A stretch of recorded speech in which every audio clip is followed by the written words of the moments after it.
بسم الله الرحمن الرحیم. رسول الله صلی الله علیه وسلم فرمای وی تر هغه وخته پورې یو انسان مسلمان او مومن کې دین شي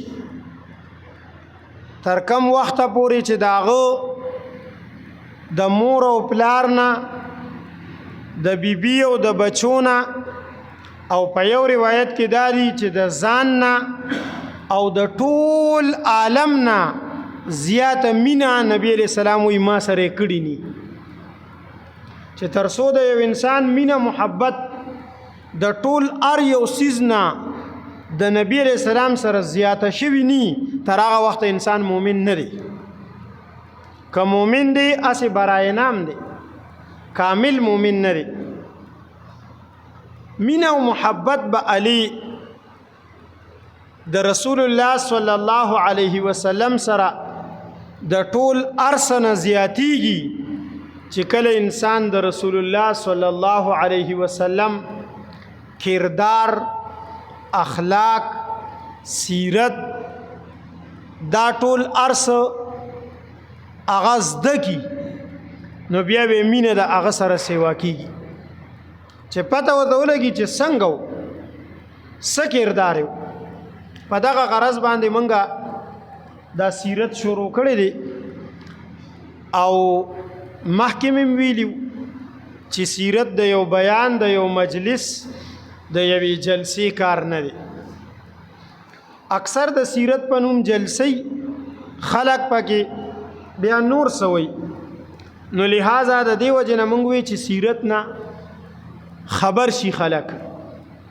په دغه غرض مو کړی دی د ار درس بخپل نچوړ او خلاصه می مقصد بمی چې د رسول الله صلی الله علیه وسلم دنیا ته راتلو مقصد سو د عام انسانانو د راتلو مقصد اخو ښکارا دی عبادت د پاره را لېږلي دي.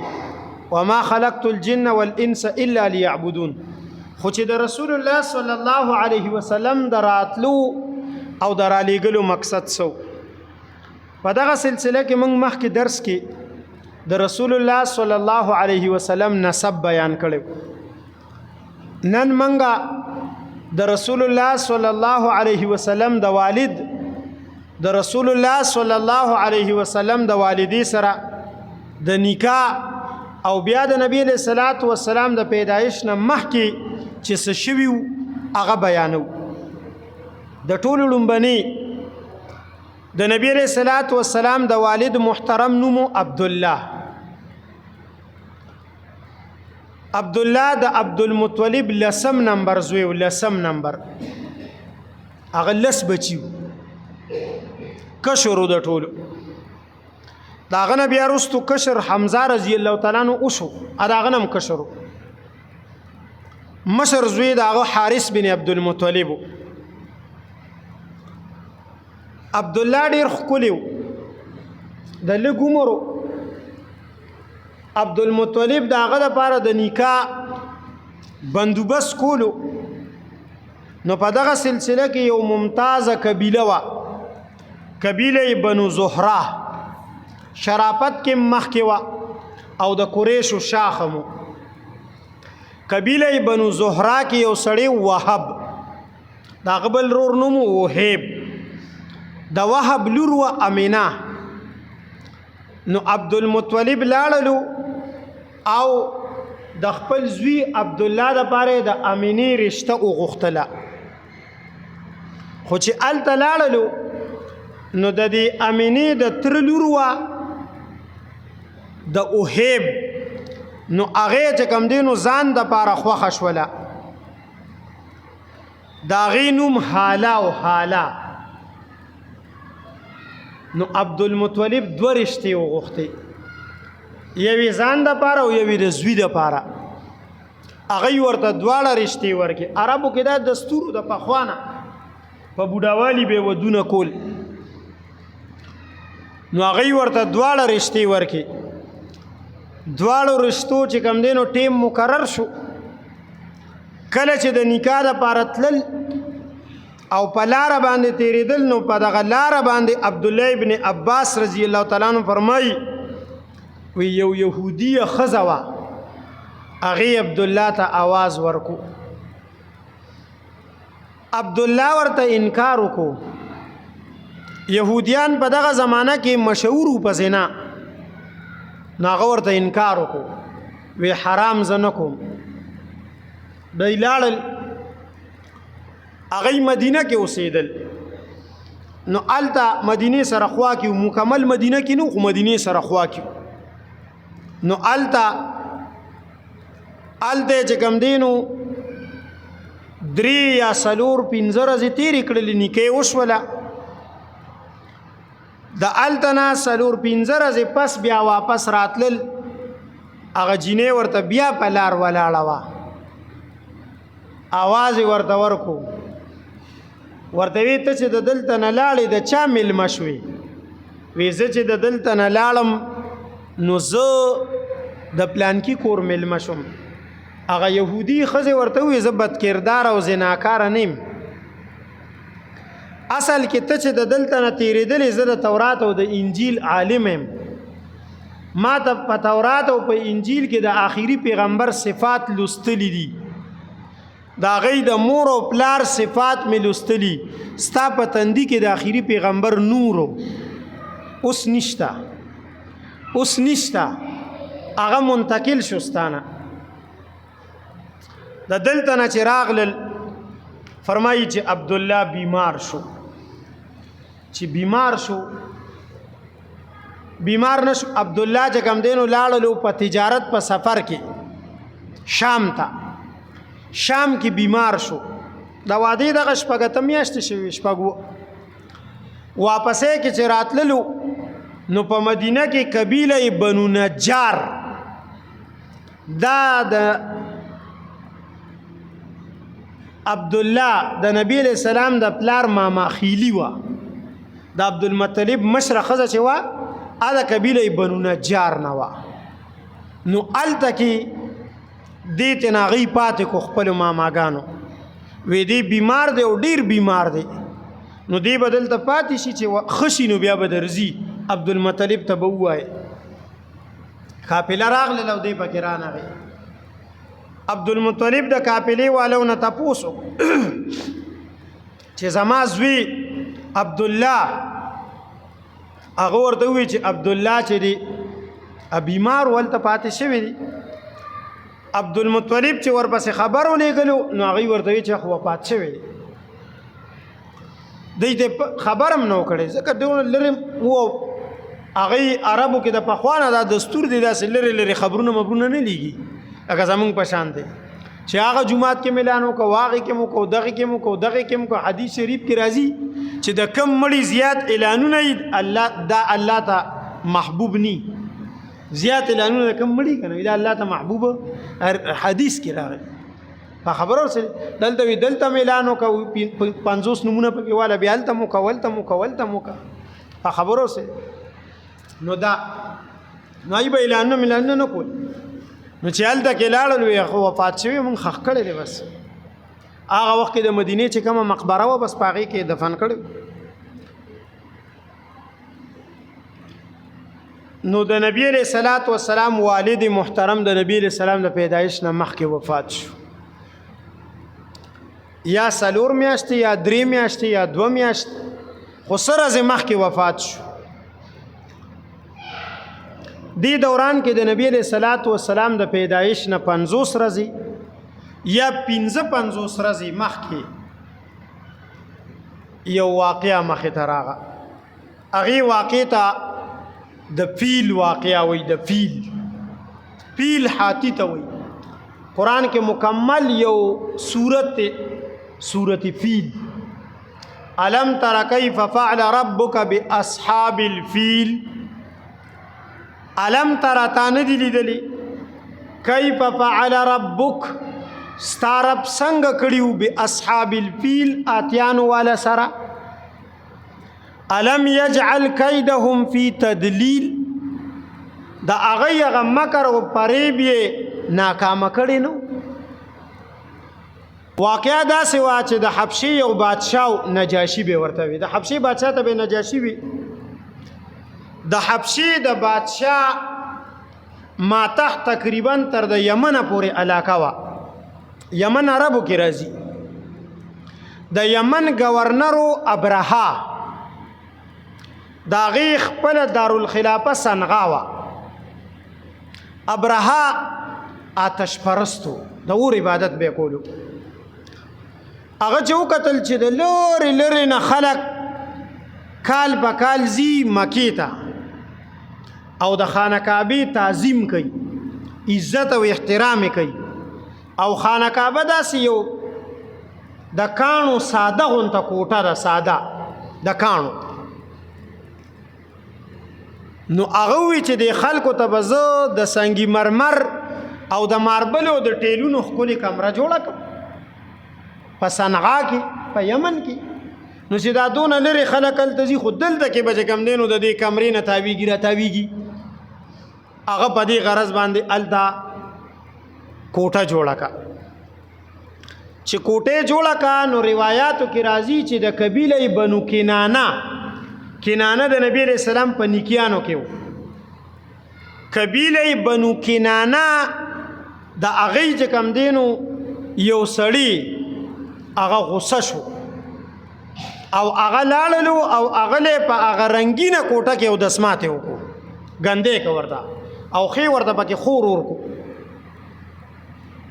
یو روایت دا دی دویم روایت دا دی چې د قریشو سالکان تلي ولته د هغې سره خوا کې اور بل کړی او هوا راغلله او هوا هغه اور چې کوم دی نو والوزولو او د هغې هغه کوټې ته یې وردننه کو نو لانټرې منټرې خو نه وي کړی وي او چجکی پترې مترې و بس هغې ورته اوسېزلو ابرها ډېر غصه شو چې غصه شو دا ځای بس دا ځای ځان سره نوټ کې خلاصه او نتیجه د نن درس نچوړ به دې ځای کې راوباسو دې ځای کې ابرها غصه شو او قسم یې وخوړو چې تر څو پورې ما د دې هغه خانه کعبه او هغه کوټه لوټي لوټي کړي نی او نړولې مې نی تر هغه وخته پورې نه کېنم نه صبرېږم ځان سره حاتیان را روان کړل حاتیان په هغې کې یو مشهور آتی و د هغه محمود نوم ای باندې ابرها سور د حاتیانو یو لښکر یې راوستلو په زرګونو حاتیان زنځیرونه یې ځان سره راوړي د خانه کعبې روایاتو کې راځي چې شپږ ستنې وي شپږ غرض د هغه دا و چې هر یو پخوا به هغه ستنې خلکو چې کوم دی نو اټې کونده کې به لرګي به ورکړو شاتیر ته دغه ستنې وي وی دا به د آتیانو پورې تړم او راښکي به نو بس ټول هر څه به راوغورځوي په یو ځای په لاره باندې به چې کمې قبیلې ته پته لګېده چې دی خو خانه کعبې پسې راغلی بور پسې راوتل خو ابرها ډېر زورور و بس قبایل د دنیا شی زیر و زبر کړل مکې ته راورسېدو د مکې نه بهر په دغه غرونو کې چې کوم دی نو لګیاو د مکې والا اوخان سرېدل هغه اوخان ابرها ونیول وینیول او هغې چې کوم دی نو ځان سره قید کړل مکه کې چې پته ولګېدله ډېره لویه پراتپري شوله غلغوبل شو چې دا بس کېږي عبدالمطلب ډېر هوښیار سړی و ډېر باروع به سړی و ډېر ښکلی سړی مو عبدالمطلب ټول راجمع کړل ورته وی یریږې ما او هېڅ فکر مه کوې او د هغې نه پس ابرها پسې لاړو هغه ځان له خیمه لګولې وه اجازت یې واغېستلو نو هغه عبدالمطلب دننه وغوښتو چې وی کتل عبدالمطلب ډېر باروبه شخصیت دی نو ابرها ورته راکوشو ډېر په احترام ورسره میلو شو په خپل تخ باندې د خپل ځان سره برابر باغه څوک هم نه کېنولو نو د عبدالمطلب سره په خپله لاندې په ځمکه کېناستو خبرو کې ورسره خبرې کولې په خبرو کې ورته عبدالمطلب وایي چې تا زما اوښان نیولي دي نو ابرها ډېر حیرانه شو وی زما خیال خو دا و چې ته به راځي او زمانه به تپوس کې د خانه کعبې او ته خو راغې او صرف د خپلو اوښانو تپوس دې وکړو عبدالمطلب ورته وی انا رب الابل، زه د اوښانو مالک یم، زه د اوښانو انا رب الابل، زه د اوښانو مالک یم. وللبیت رب، د دغه کوټې خپل رب شته، خپل مالک شته. سیمنعه، هغه به حفاظت کوي. پیشه او کار پیشه. بعضې مسلې داسې که نه دی کې الله پیشه او د الله بندگان پیشه وی، هغه پیشه او الله پیشه او د الله کار به حفاظت کوي. او اوښان ځان سره را روان کړل. بس ابرهه ویل که دی د خپل اوښان ورکې، زمونږ د اوښانو سره سویمه ده. اوښان یې ورته ورکړل، به ځان سره اوښان مکې ته راوستل. چې راوستل نو د خانه کعبې دروازې ته لاړل او د خانه کعبې د دروازې سره ودرېدل او په چغو چغو یې وجړل او دا دعا یې وکړله، وی اللهم ان المرء یمنع رحله فامنع رحالک. اے الله، هر سړی د خپل کور حفاظت کوي، هر سړی د خپل مال حفاظت کوي، تم د خپل کور حفاظت په خپله وکړه. که زما په کور څوک راځي زه حفاظت کوم که نه، وی تم وکړه. وانصر علی آل الصلیب وعابدیه اليوم آلک. اے الله، نن د صلیبیانو د صلیب چې څوک عبادت کوي د هغوی په مقابله کې د خپل آل نصرت او مدد وکړه. دا لږ غونته کې په مکه کې یو موټی خلک دي، دا ستا آل دی، دی ستا د کور سره مینه محبت کوي. بس ته نن د دی په مقابله کې، د صلیبو په مقابله کې د دی امداد او نصرت مدد وکړه. لا یغلبن صلیبهم ومحالهم ابدا محالک. صلیبیان او دا غي هغه چې کوم دي نو تدبیرونه ستا په تدبیر کې نشي کامیابېدلی. جروا جميع بلادهم والفيل كي يسبو عيالك. د دنیا شي کلونه چې کوم دي نو ځان سره لښکرې راوستي دي، دلته جمع شوي دي او ځان سره چې کوم دي نو حاتیان هم راوستي دي. سره پاره کوي یسبو عیالک، چې ستا عیال چې کوم دي نو هغه قید کی، ستا عیال قید کی. عمدو حماکا بکیدهم جهلا وما رکبو جلالک. عمدو د اراده کړی دا حماکا ستا د حرم د برباده، جاهلان دي، جاهلان دي. وما رکبو جلالک، دی ستا عظمت باندې نه پیږي، ستا عظمت نه پیژني دی چې ستا عظمت څه شی دی، دی ستا په عظمت باندې نه پیږي. عبدالمطلب چې د دعا نه فارغ شو نو بس ټولې مکې والا ته وی راځئ، ځان سره خپل بچي او خپل څاروي واغشتل او د مکې نه بهر غرونو ته بره وختل. ابرهه د هلته نه لښکر را روان کو د آتیانو او راغې خانه کعبې ته. چې خانه کعبې ته راورسېدلو نو د گیر چاپیر نه د مرغو داسې سیلونه راغلل. د هغې مرغې په باره کې ابابیل، هغې ته لفظ ورکړی دی ابابیل. د هغې مرغې په باره کې مفسرین فرمایي چې دا توتکر کې و. توتکر کې اوس نن سبا خو ډیر نی او د نن نه یو شل کاله 25 کاله روان دی.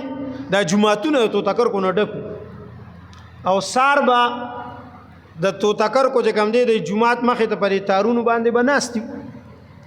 نو دا مشران به پیژني. نو دا توتکر کیو، دا غیبه په پنجه کې او په خوله کې په دې مخوکه کې یو یو کاڼي ورسره، دوه کاڼي درې ورسره، یو دواړو خپو کې پنجو کې یو یو او یو په خوله کې. د پاس نه به راخطا کو. اوس هملته توتکر کې ډیر شي دي، الله دې تاسو ټول بوزي سره زما. نو هلته کې توتکر کې ډیر شي دي، خاص کر سار وختي کې ډیر زیات.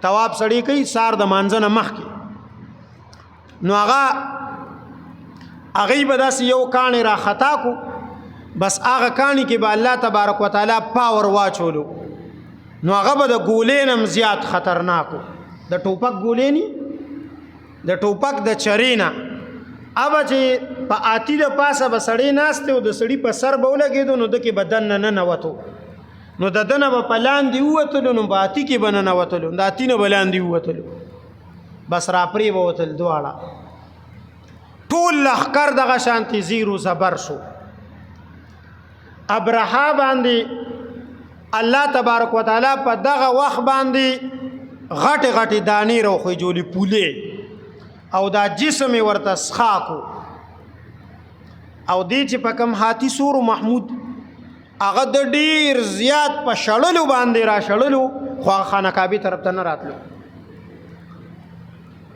نو ابرهه جسم سخا شو واپس روانو تلو او د جسم نه به د غوښو ټوکړې پرېوتلې خپل علاقې پورې چې رسېدو نو ټول ختم شوی سخا مرض په الله ولګولو ځکه د الله کور پسې راغلی و که نه داسې واقعات چې کم د پیغمبر د عرض پیغمبر د پیدایش نه مخکې یو داسې ناشنا واقعه چې شوي وي نو هغه د پیغمبر د پیغمبرۍ نښه وي دې ته ارهاسات وایي ارهاسات کله چې پیغمبر راشي او بیا د هغې نه پس پیغمبر دعوه وکړي او بیا داسې ناشنا ناشنا کارونه کېږي نو هغې ته معجزات وایي خو دې ته ارهاسات وایي ما تاسو ته ویلي چې اخر کې به یو خبره کوو په هغه ځای باندې د قبیله بنو کنانه دا سړی چې لاړلو او دوی ته په هغه کوټه کې غول وکړل ګندې پکې ورته وکړلو دا ولې ګورئ عزیزانو شریعت اسلام چې دی که نه د هر چا د مال د جان او چې کوم دی نو د هغه د کور د دې احترام کوي خو چې کله یو څیز د شریعت اسلام په مقابله کې راشي نو خدای دې کړي چې هغه شی دومره وي چې د هغه مقام او مرتبه اسمان ته ختي وي نو بیا به ورسره همدغه کار کوي د قبیله بنو کنانه چې کم کړی بیا لایق دی د دغې چې بیا به ورسره دا کار کوي چې په مقابله د شریعت کې کم شی راشي نو تاسو وګورئ عزیزانو چې هغه مشرکانو کافرانو بت پرستو خو د خانه کعبې سره او د الله د کور سره دومره مینه وه چې د الله د کور په مقابله کې بل یو څیز د عبادت نه پرېښودلو د الله د کور په مقابله کې بل یې د احترام یو ځای نه پرېښودلو د هغې په مقابله کې ولاړو نو دا د دې سیرت نچوړ او خلاصه د دې نن درس دا ده چې د الله د عبادت چې کوم مقامات دي او د الله دین او شریعت چې کوم دی د دې په مقابله کې چې کم څیز هم راغی چې څوک هم راغلل هغه سره به ستا چې کوم دی نو دشمني وي دا چې کوم دی د دې خلاصه ده الله دې عمل کولو توفیق راکړي